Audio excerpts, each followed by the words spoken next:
वाला है। ठीक है, बात नहीं करना है नहीं तो फिर दिक्कत हो जाएगा चैप्टर में। नहीं, और चैप्टर उतना इम्पोर्टेंट भी नहीं है जितना तो समझते हो। जा सकते हो घूमने के लिए। दिल्ली चैप्टर नंबर 12 पेज पिछला भी है। हाँ, पिछला भी है, एक पेज है। मतलब इससे पहले एक दिन क्लास नहीं दिए थे। ठीक है, तो लिए थे तो फिर से पढ़ा देंगे, और क्या दिक्कत है। नहीं, ऑर्गेनिक केमिस्ट्री पहले देख लो होता क्या है। इस चैप्टर में क्या पढ़ना है, क्या लिखल है। कार्बनिक कुत्ते बड़ा हेडिंग लिखने में तो दिन बीत जाएगा मेरा। दिखा देते हैं, यहाँ देख लो, दिखा हो गया। एकक 12 है। नहीं, कितना एकक है? 12। पढ़ दो। कार्बनिक रसायन कुछ आधारभूत सिद्धांत तथा तकनीकें। Organic chemistry some basic principles and techniques लिखा है। तो इसके बारे में जानकारी लेने वाले हैं हम लोग ध्यान से। और ये स्पेशल कार्बन के बारे में ही रसायन है, इसीलिए इसको क्या कहते हो? कार्बनिक रसायन कहते हो। नहीं, क्योंकि इसमें एकलौता हाँ, एक चीज़ जान लो, एक चीज़ थोड़ा डाटा पॉल्यूशन कर देते।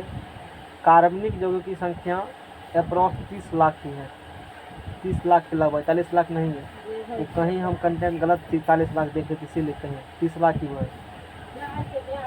समझ में आ गया ना? वो इम्पोर्टेंट नहीं है, सीधा सीधे रखो, बहुत ज़्यादा कंपाउंड है।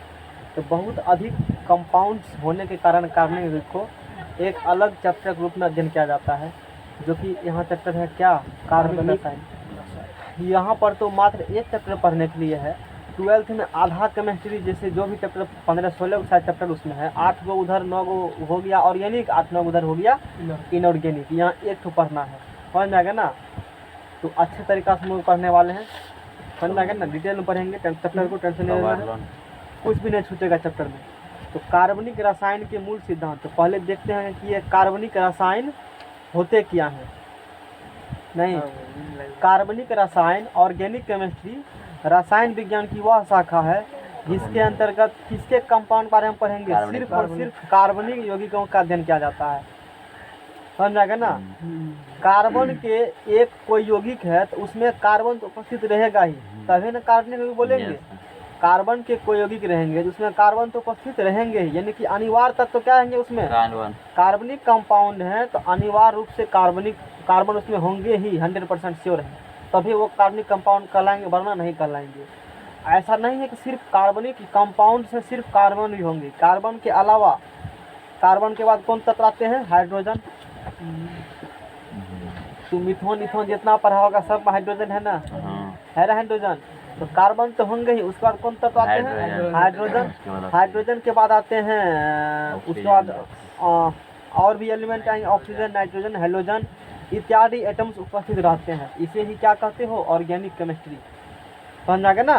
तो कार्बनिक रसायन क्या है वो जान लिया। अब वही चीज़ सब अब जवाब है जो मैंने वैसे जानकारी में दे दिया है कि अगला जवाब है कार्बनिक रसायन का अध्ययन हम अलग शाखा में क्यों करते हैं, एक के साथ क्यों नहीं पढ़ दिया?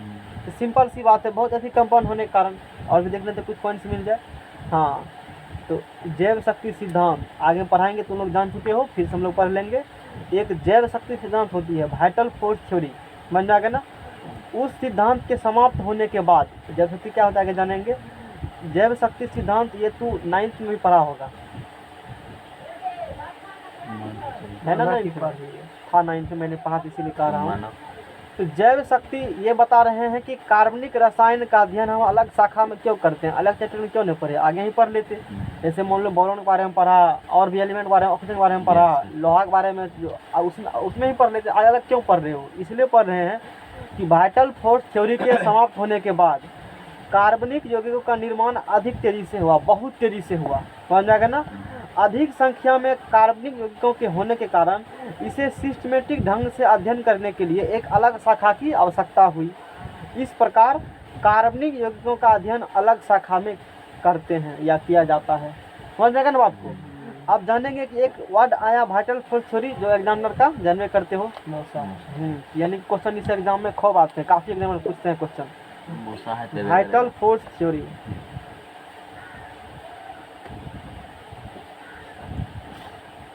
जैव शक्ति सिद्धांत 1815 में दिया गया था।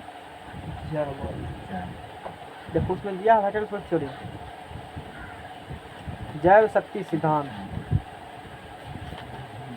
अच्छा वो बॉन्डिंग बना देना रखते नहीं कहा, बॉन्डिंग ठीक है। कर दो, बाहर लिख लोगे ऐसा। 1815 में दिया गया था Germanic scientist vital force theory. सुनो, इस सिद्धांत का प्रतिपादन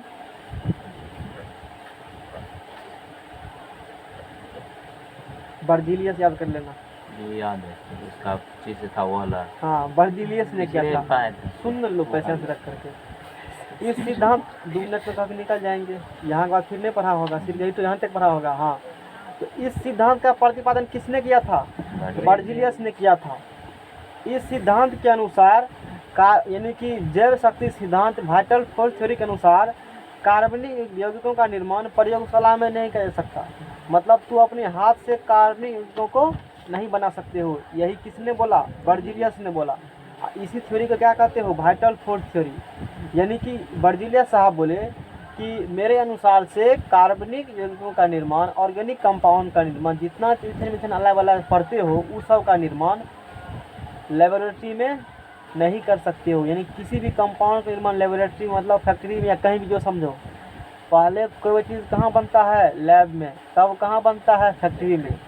तो पहले लैब में नहीं बनेगा, फैक्ट्री में कैसे बनेगा? लैब में नहीं बना सकते हो, प्रयोगशाला में नहीं बना सकते हो किसी भी कार्बनिक कंपाउंड का निर्माण। यानी ये बात कौन बोले? बर्जीलियस।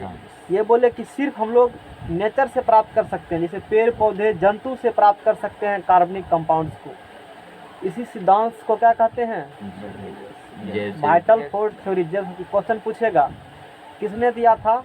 बर्जीलियस। क्या बोला था? या प्रयोगशाला हमने बनाया। कौन नहीं बना सकता है? कार्बनिक ऑर्गेनिक कंपाउंड बर्जीलियस के अनुसार से प्रयोगशाला में नहीं बनाए जा सकते हैं। इसे केवल प्रकृति से प्राप्त कर सकते हो, जीव जंतु से। ठीक है ना? इसी का चला कितना ईस्वी में? 1815 में दिया। 1828 ईस्वी में बर्जीलियस का छात्र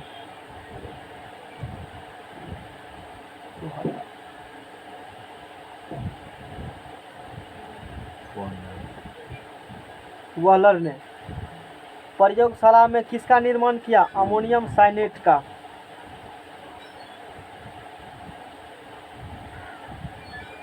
याद कर लेना।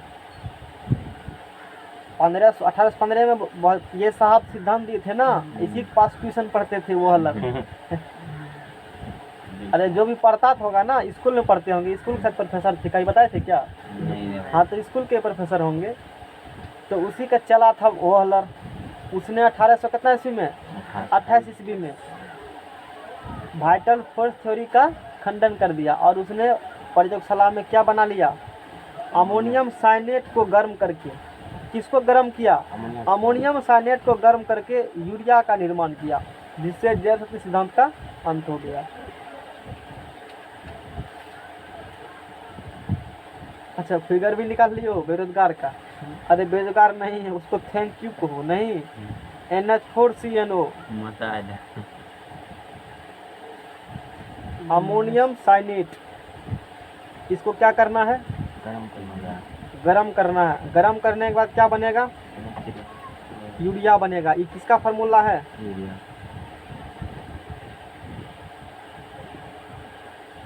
अरे यहाँ तो 40 लाख लिखा है, बढ़ कर के 40 लाख हो गया। वही तो बोले कहीं कहीं तो जरूर ऊपर है, वैसे मेरे मुंह से कोई कंटेंट नहीं निकल जाता है। देखो हो सकती है 40 लाख भी उस दिन सही था। ठीक है, वर्तमान में देखो 10th में क्या सर लिखाए थे हमको? 30 लाख। 12th में कितना लिखा है? 40 लाख लिखा है। अब इसका निर्णय कौन लगा? इस सब पर दिमाग नहीं लगाना है। समझ में आएगा ना? इस सब एग्जाम में क्वेश्चन नहीं आते हैं।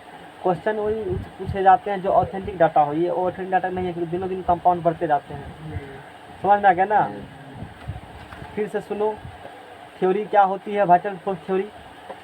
जैव शक्ति सिद्धांत 1815 में जर्मनी के साइंटिस्ट ही शायद थे, बर्जीलियस साहब इसने दिए थे।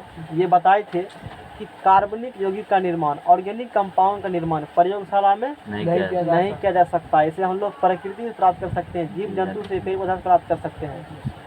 इसी का शिष्य वहलर 1800 कितना ईस्वी में? 28 ईस्वी में किसको गर्म किया, अमोनियम साइनाइड, क्या मिला, यूरिया, जो कि प्रथम कार्बनिक मारते हो खेत में, left right left right left right, वही क्या है, यूरिया है। तो इससे वाइटल फोर्स थ्योरी का क्या हो गया, खंडन हो गया। इसी का शिष्य ने खंडन कर दिया। तो गुरुदेव आपने जो कहे थे वो आप समाप्त हो गए हैं, समझ में आ गया ना। तो पूछेगा कि सबसे पहले कौन कार्बनिक कंपाउंड्स बने हैं प्रयोगशाला में, यूरिया। सबसे पहले कौन कार्बनिक कंपाउंड बना प्रयोगशाला में, बोलो, यूरिया। यूरिया बना। किसको गर्म करने के बाद बना, अमोनियम अमोनियम साइनाइड को बनाया। किसने ये बात बताए, वहलर। कौन थे, बर्जीलियस के बर्जीलियस शिष्य। ये नहीं कहा कि फलना का बेटा था, गुरु का नाम लिया, देखो ये बात तो गुरु का नाम बहुत सबको जानता है। समझ में आ गया ना। वही वो कौन है, वहलर अच्छा है। वहलर यही बेचारा है, देखो बेचारा का हालत खराब, मुंह सूख पाक गया है खोज करते करते। यही वहलर साहब है। किसी तो को प्रेम नहीं टाई है, बेल्ट पकड़ करके फुर्सत उतना है, अपना धरल है। अब बर्जीलियस को नहीं निकाला, हाँ उसका भी होगा। उसका भी होगा। बेचारा बर्जीलियस को भी देखने लो, तकलीफ में होगा। ये बेचारा बर्जीलियस हाँ। खा पी करके ये बैठल तो थे, पूरा तंदुरुस्त पता है। है नहीं बनेगा प्रयोगशाला में। बेचारा वो हलर साहब दिन रात मेहनत किए। इसी का शिष्य बोले गुरुदेव कह रहे हैं, बात को तो खंडन करना है। हाँ। एकदम से ताबड़तोड़ बैटिंग किए 1888 ईस्वी में। बस देह अमोनियम साइनाइड को गर्म करके नया कंपाउंड यूरिया बनाए, और तब से वाटर फोर्स थ्योरी का खंडन हो गया। और उसके बाद ढाकी भर भर करके ऑर्गेनिक कंपाउंड्स बनना स्टार्ट हो गया। अब बात आती है कि अभी जैसे एक थोड़ा सा हिंट दिए बर्जीलियस साहब की जीव जंतु से प्राप्त कर सकते हैं, तो ऐसे कौन कौन से सोर्स हैं जहाँ से ऑर्गेनिक कंपाउंड्स हम लोग प्राप्त कर सकते हैं। अब वही पढ़ने वाले हैं, ये नहीं पढ़े होगा, नहीं। Sources of organic compound, sources of organic compounds.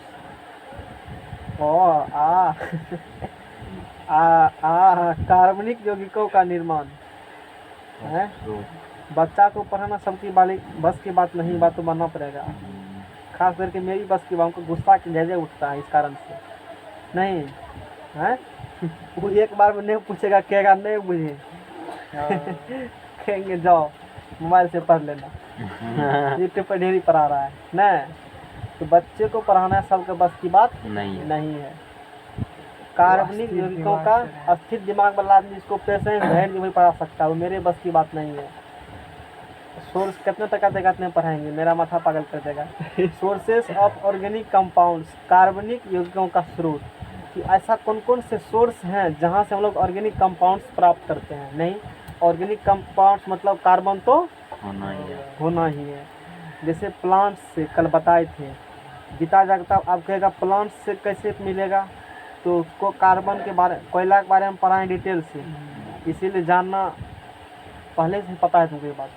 तो प्लांट्स कार्बनिक यौगिकों का मुख्य स्रोत है। मेनली कहाँ से मिलेगा कार्बनिक कंपाउंड, प्लांट से ही मिलते हैं। अब प्लांट मतलब खाली नहीं बुझना मोथा उठा, वो गाछ वृक्ष सब प्लांट्स में ही आते हैं, पता है ये बात, सब पौधे हो गए।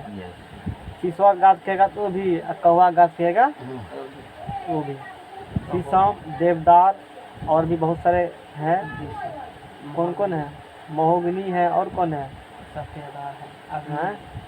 प्रगति पर वही। हाँ, गाछ वृक्ष के बारे में पढ़ना होगा ना, पढ़ लेना, यूट्यूब पर पढ़ाए हैं, लिखना, बिल्डिंग मटेरियल की क्लासेस आ जाएगा।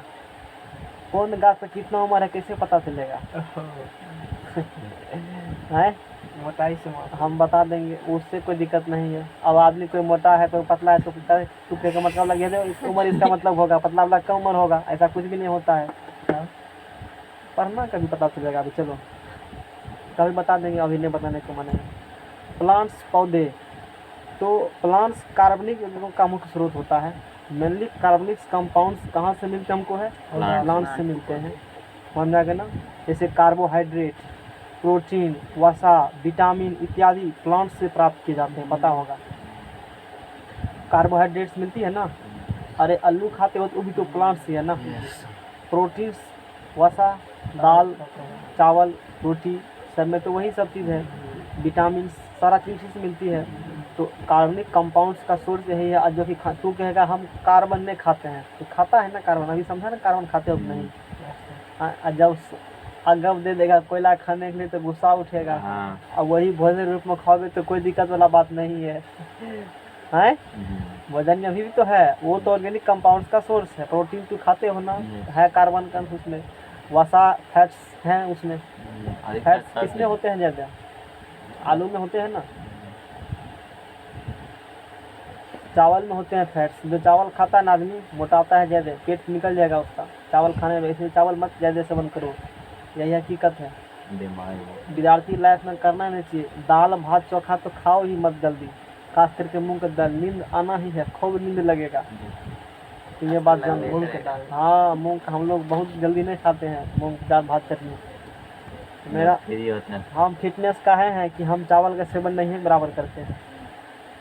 इतना पतला है। समझ में आ गया ना, तो वही ठीक रहता है दौड़ धूप करने के लिए। चलो, आशा है कि समझ में आ गया होगा। इससे तुमको क्या क्या मिलेगा?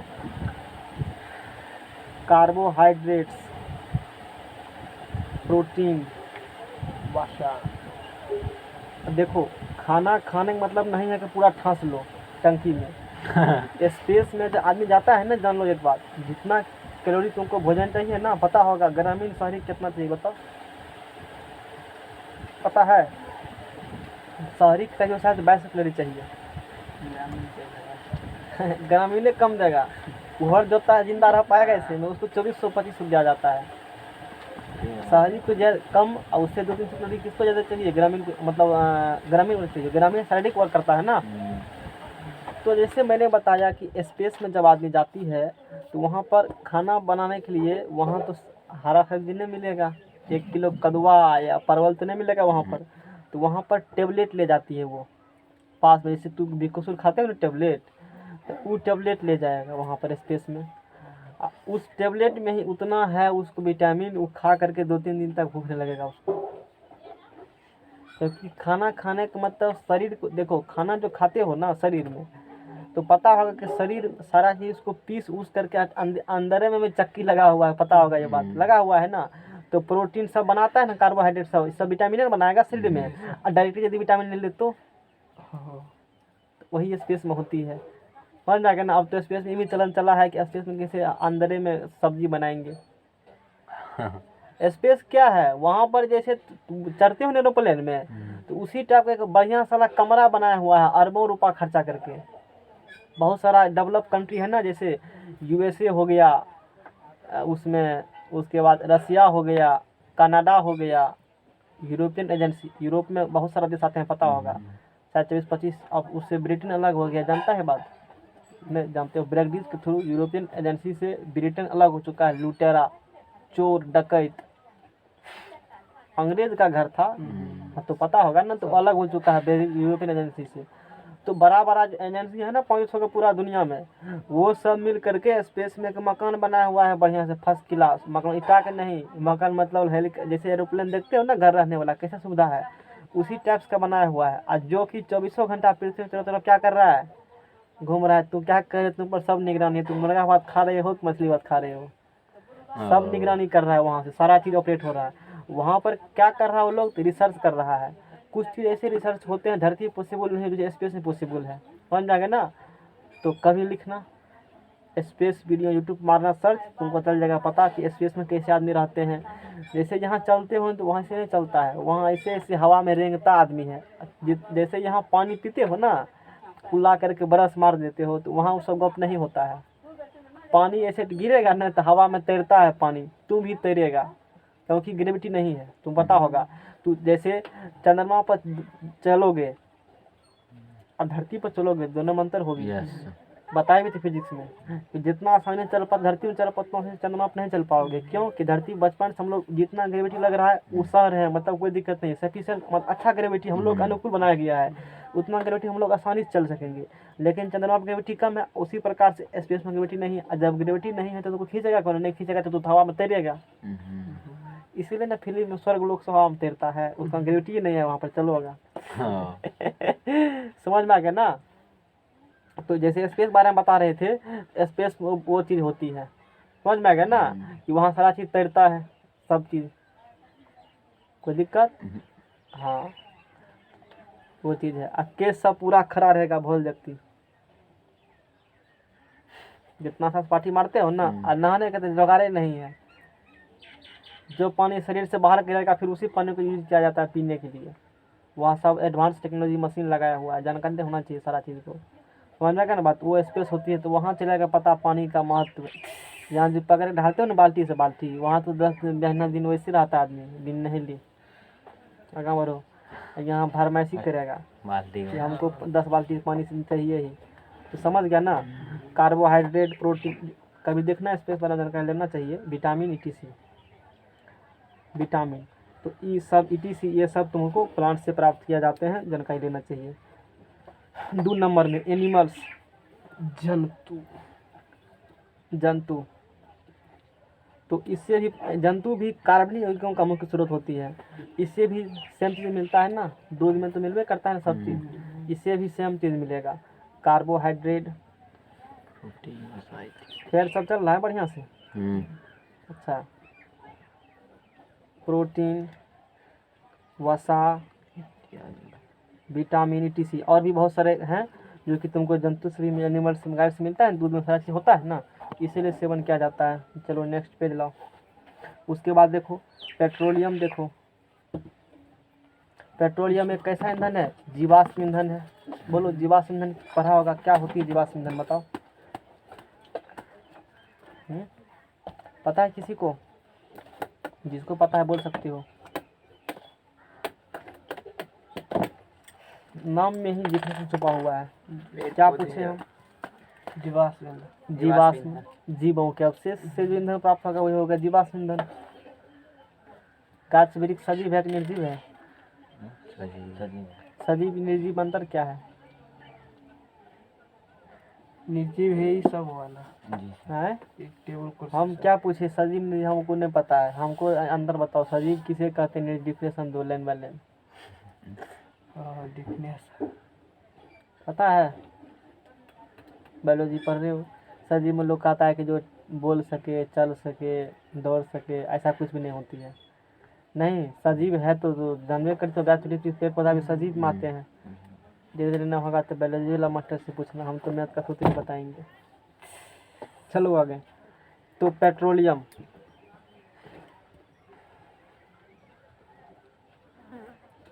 पेट्रोलियम देखो, टेंशन नहीं लो, बहुत जल्दी मिथेन उथेन आने वाले हैं।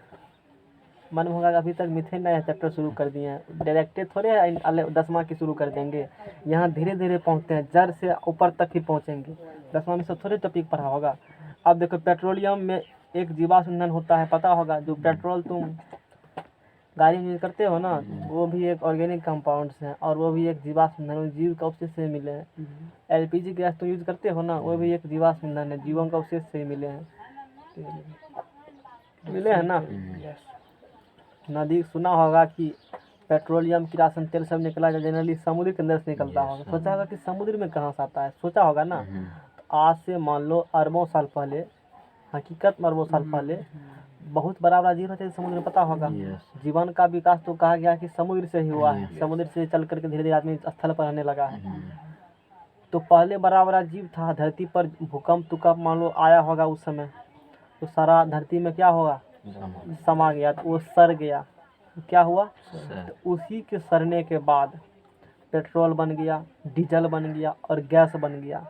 तो वहीं से पेट्रोलियम हम लोग प्राप्त करते हैं, डीजल प्राप्त कर ले हैं, उसको शुद्ध करके डायरेक्ट थोड़े, उसी को प्योरीफाई करके सारा चीज़ प्राप्त किया जाता है। जानकारी मुझे होना चाहिए। पेट्रोलियम गैस कहते हो, इसलिए तो जीवाश्म ईंधन ही होंगे, क्योंकि जीवों का अवशेष से मिले हैं। नहीं जाएगा ना, वही चीज़ है, इस जानकारी होना चाहिए। तो पेट्रोलियम में एक जीवाश्म ईंधन होती है, सही बात है। इसके प्रभावी आसवन से समझ गया, प्रभावी आसवन के फलस्वरूप पेट्रोलियम, डीजल, देखो पेट्रोलियम एक कच्चा माल हो गया, समझ में आएगा ना। पेट्रोलियम के प्रभावी आसवन के फलस्वरूप मतलब अलग अलग टेम्परेचर पर गर्म कर करके उससे हम लोग पेट्रोल, डीजल, किरोसिन प्राप्त करते हो, जो एक ऑर्गेनिक कंपाउंड्स होते हैं, ऑर्गेनिक पदार्थ होते हैं। मारो सर्च, लिखो वहाँ पर पेट्रोलियम। पेट्रोल क्या रहता है? पेट्रोलियम, पेट्रोल बनता होती, पता होगा ना। सब पेट्रोल होता है जो इतना गर्मी का है। पेट्रोलियम पूरा। और शुद्ध पेट्रोल जो है तुमको यूज कहाँ किया जाता है?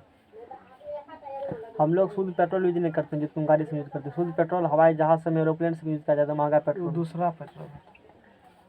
समझ में आ गया ना। देखो तो ऐसे होते हैं, जान लो। जहाँ अथी किया जाता है ना, मतलब उत्खनन किया जाएगा ना, निकाला जाएगा समुद्र सब में, तो ऐसे बड़ा बड़ा मशीन लगे होते हैं। समुद्र सब में। हाँ, समुद्र सब में। वो समुद्र सब में बड़ा सा ब्रह्मपुर इतना इतना बड़ा नाव होता है, पता होगा ये बात। उसी नाव पर एक गांव भी बसते हैं ना जी ऐसा। सर, वही हाँ, तो उस पर बड़ा बड़ा मशीन होते हैं कि दिन रात वो पेट्रोलियम निकाल करके हम लोग तक पहुंचाया जाता है। इसी प्रकार समुद्र में सब चीज़ निकाला, फिर उसको अलग अलग टेम्परेचर पर गर्म करके प्योरीफाई करके, अब ये कैसे होता है, क्या होता है, ये मैकेनिकल वाला पढ़ते हैं, समझ जाएगा ना। हम लोग को सब चीज़ नहीं पढ़ना है, ठीक है ना। इस प्रकार से देख लो, ये पानी में है ना ये। हाँ, तो पानी में इस प्रकार से सिस्टम किए रहते हैं। वहाँ से दिन रात 24 घंटा काम चलते रहा, रुकेगा नहीं, चलते अरब रहता है। कहाँ पर? कौन अरब सा? सागर से अपना मुंबई है। क्या है, अरब सागर ठम निकलता है। नहीं, मतलब अरब सागर से इंडिया नहीं यूज करता है। हाँ ठीक है, तो समझ गया ना, बस इतना कर लेना है।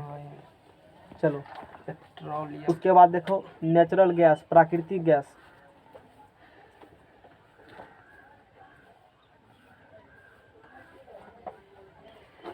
नेचुरल गैस, प्राकृतिक गैस के अंतर्गत कौन कौन आते हैं? Methane, ethane, propane, butane. मूल रूप से यही आते हैं, और भी आते हैं लेकिन मेनली यही होते हैं प्राकृतिक। नेचुरल गैस का मतलब जनरली मीथेन ही टिक लगाना है। तो नेचुरल गैस में, गैस के अंतर्गत मीथेन, इथेन, प्रोपेन, ब्यूटेन मूल रूप से आते हैं।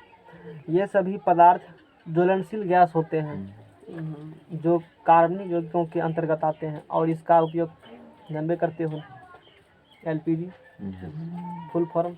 Liquid petrol. एलपीजी भारत में कब लागू हुआ था?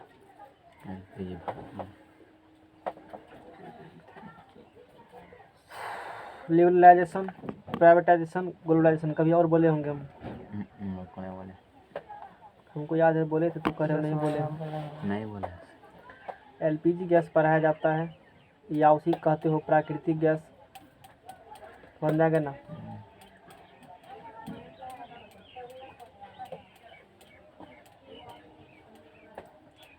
थोड़ा जानकारी दे देते हैं, यहाँ क्वेश्चन पूछेंगे एग्जाम में तो घुलट जाओगे तुम लोग। जानकारी दे देते, नहीं घुलटने नहीं देंगे, क्वेश्चन पूछेगा घुमा करके। देख लो, एलपीजी गैस का मुख्य अवयव कुछ विशेष कुछ है क्या? देख रहा है। सुन तो रहे हो ना। मुख्य अवयव नॉर्मल ब्यूटेन, सुना था कभी पवन देव? हाँ, नॉर्मल ब्यूटेन 10वां, सब 10वें में पढ़ लिया था। बुझो कितना तुम लोग पढ़ के आए हो, हम लोग कल्पना नहीं कर सकते हैं। और आइसो ब्यूटेन रहते हैं, जितना जानना ऑब्जेक्टिव के लिए। एलपीजी गैस मुख्यतः कौन होंगे बताओ? और लिखो, गूगल मारो सर्च, एलपीजी गैस का main element of LPG gas Google पर। हाँ, और तू लिख न दो वहाँ पर। अरे सट गया है कलम, दूसरा कलम ला तो। एलपीजी गैस का मेन एलिमेंट लाओ। अरे चलवे करेगा, लाओ ना। प्राकृतिक गैस का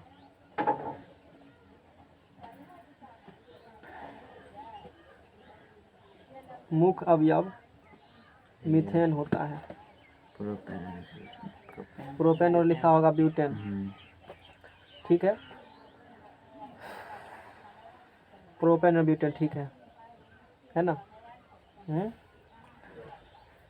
तो प्रोपेन और ब्यूटेन रहेगा, या नॉर्मल ब्यूटेन और क्या रहेंगे? आइसो ब्यूटेन रहेंगे। ग्रुप में इसको भेज देना। तुम्हारे वो सिस्टम नहीं है? हाँ, ये समझ गया है ना कि क्वेश्चन में आएगा कि एलपीजी गैस का मुख्य अवयव क्या होता है, तब गलती भी होगा किसी से। हिंदी का बोलो। और एक और बता देते हैं जानकारी में। हिंदी में पढ़ने थे। तो ऐसा ले लें 2003 पहले से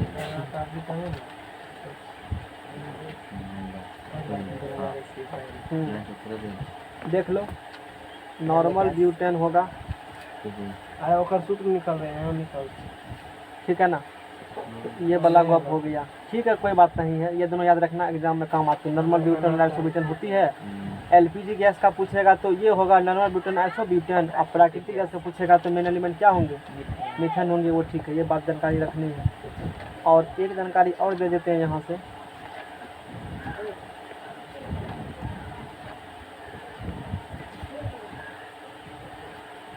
ये तो लिखे होंगे जरूर हम उसको।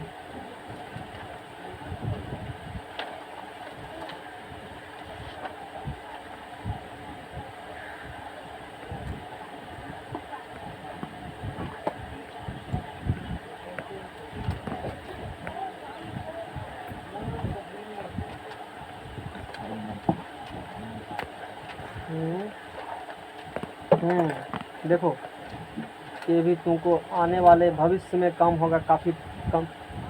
कार्बन परमाणु 1 से लेकर के 4 तक ये होते हैं गैसीय अवस्था में। कैसा अवस्था में मिलते हैं बताओ? ये गैसीय अवस्था में मिलते हैं। और कार्बन परमाणु 5 वाले कंपाउंड्स वो गैस और लिक्विड, गैस एंड लिक्विड दोनों स्टेट में मिलते हैं।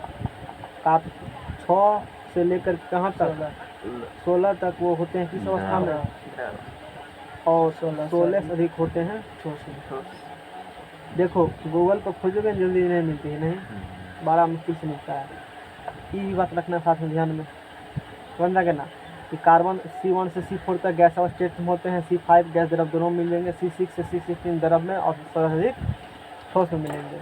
ये मैट्रिक्स का फैक्ट था, मैंने बता दिया वहाँ से। अब देखो यहाँ से तो नेचुरल गैस समझ में आ गया होगा ना। नेचुरल गैस में प्राकृतिक गैस के अंतर्गत मीथेन सब आते हैं, ये सब, तो ये बात रखना ध्यान में, जो चीज़ हो गया। और खाना बनाने में एलपीजी भी क्या जाता है, एक क्वेश्चन ये पूछेगा, एलपीजी गैस में सुगंध नहीं होता है, पता होगा तुमको, उसके लिए क्या मिलाया जाता है उसमें, पूछता है भी क्वेश्चन है कि सेंट जो महकता है तुमको इथाइल मरकब क्या नहीं महकती है। इम्पोर्टेंस ऑफ ऑर्गेनिक कंपाउंड्स, कार्बनिक यौगिकों का महत्व, कार्बनिक यौगिकों का महत्व,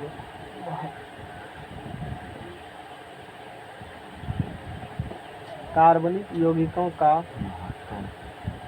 महत्व क्या मतलब है। जैसे फूड,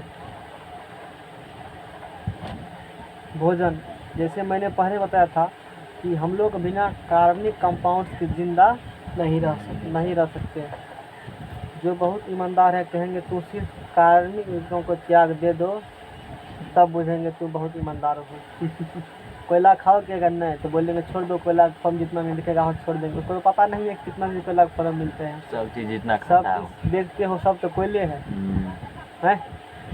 तो भोजन, अधिकांश भोजन सामग्री अधिकांश कार्बनिक यौगिक होते हैं, जैसे कार्बोहाइड्रेट, प्रोटीन, वसा, विटामिन। ये जिसमें होगा ये सब कौन चीज़ होते हैं, ये कार्बनिक, तो तू कार्बन खा रहे हो पकड़ कर। दूसरा बात कपड़ा, कहने ने कपड़ा तो हम कार्बनिक कंपाउंड पीते ही नहीं है, वो जला के देखो ना। सभी प्रकार के कपड़े, एगो नहीं सब प्रकार के कपड़े कार्बनिक यौगिक होते हैं, जैसे नायलॉन, इस तरह से कपड़ा और जिससे बनेगी, टेरिलॉन, कॉटन, पॉलीस्टीरीन, वो सब क्या होते हैं। अरे कपड़ा बनेगा तो किससे बनेगा तुम हमको बताइए, घासे से न बनेगा, किसी जीवित सोर्स से कपड़ा बनेगा ना। तो जब सोर्स से वही है तो कार्बनिक कंपाउंड से कहलाएंगे ना, इसीलिए तो कार्बनिक कपड़ा पहन रहे हो, समझ में आएगा ना। 3 नंबर में कहेगा नहीं दवा तो नहीं है खाते होंगे कार्बनिक, कहेंगे ये भी वही है, वो तो पहले कर चुके हैं कि इतना संख्या में 40 लाख 30 लाख जो भी कहते हो है, तो फिर कहने वाला बात ही नहीं है। तो अधिकांश दवा का निर्माण कार्बनिक यौगिकों से होते हैं, जैसे पैरासीटामोल, सीटावर्वर, कौन सी दवा है पैरासीटामोल, बुखार का कौन सी चाहिए, माथा दर्द का कौन टेबलेट होती है, जो भी होगा चलो। तो पैरासीटामोल, एस्पिरिन, उसके बाद है नाभाल, क्या लिखल है, नाभालगिन, टेट्रा साइक्लिन डॉक्टरी पर रहेगा दवाई के नाम से। तो ये सब मतलब बहुत सारे दवाई हैं इसे जो किससे बने होंगे।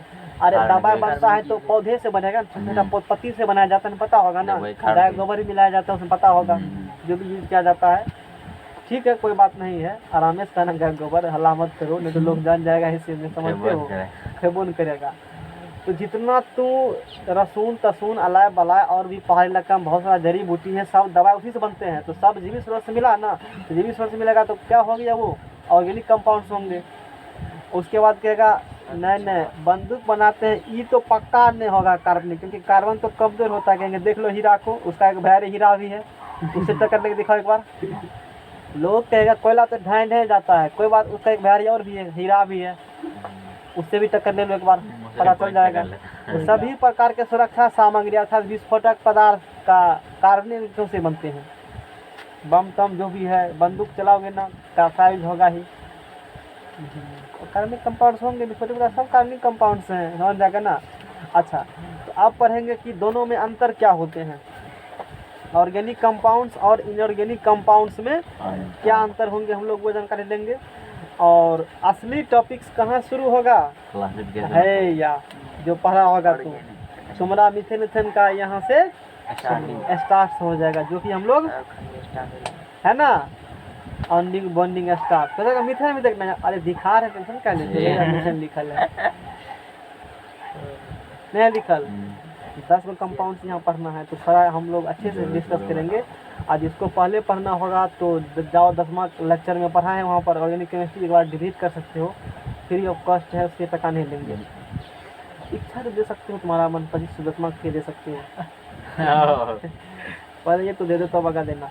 डिफरेंस बिटवीन, अच्छा अंतर अब पढ़ लिया है ना, दोनों में अंतर किया है। ऑर्गेनिक इनऑर्गेनिक कंपाउंड्स में क्या अंतर होते हैं, ये आयनिक और कोवैलेंट दोनों होते हैं। कौन कंपाउंड्स और कार्बनिक कंपाउंड्स, यानी कि आयनिक होंगे, तो पढ़े हो आयनिक, ऑर्गेनिक भी कोवैलेंट भी पढ़े हो, दोनों हो सकते हैं, लेकिन ये कोवैलेंट ही होंगे। कौन, कार्बनिक। ये प्रायः जल में घुलनशील होते हैं, जनरली जल में घुल जाएगा, और ये जल में घुलनशील नहीं होते हैं। ये प्रायः अवाष्पशील होते हैं, यानी वाष्प बन के नहीं उड़ेंगे। ये जनरली क्या होते हैं, वाष्पशील होते हैं। इनके द्रव्यमान क्वथनांक हाई होते हैं, इनके क्या होंगे, उल्टा जस्ट, हाँ ये आगे पढ़ाएंगे और ये भी आगे पढ़ाएंगे, अभी जान लो ऐसा होती है। ये सजातीय श्रेणी का निर्माण ये करेगा, ये अपेक्षाकृत कम समावेशी होते हैं, ये अपेक्षाकृत अधिक समावेशी होते हैं। ये दोनों पॉइंट्स आगे टॉपिक्स आएंगे, और वो लास्ट में आएंगे, चैप्टर के लास्ट में आएंगे। समावेशी है, देख लो यहाँ से दिखा देते हैं, तो वहाँ जाएंगे तो वहाँ बताएंगे कि समावेशी है ना, ये होमोलॉगस देखा हो जाती है, समावेशी भी होगा, आगे छोड़ो, समावेशी है ना यहाँ पर। तो ये सब बाद में पर जानेगा, अभी नहीं जानेगा, यहीं पर बंद किया जाता है आज का प्रोग्राम। नहीं, आगे फिर हम लोग कल करेंगे।